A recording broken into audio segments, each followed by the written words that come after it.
ጌታን ተቀበል ብሎ እኮ መንገድ ማለፊያ ይከለክላሉ። መናገር ነው። ዞር በል ማለት አያስፈልግም። ና ጌታ ማን ነው? ና ሲቆምልኝ ማለት ነው። እኔ ያን ነው ማየት የምፈልገው። ና ቆምልኝ። ጌታ ማን ነው?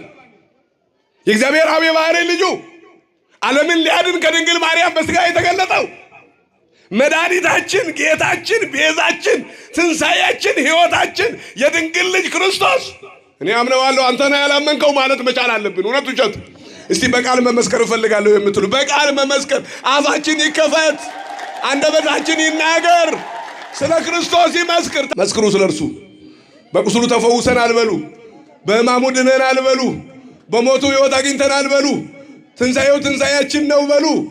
ወደዚህ በመምጣቱ እኛን ወደ አባቱ ፍቅር ወደ አባቱ መንግሥት ስቦናል በሉ።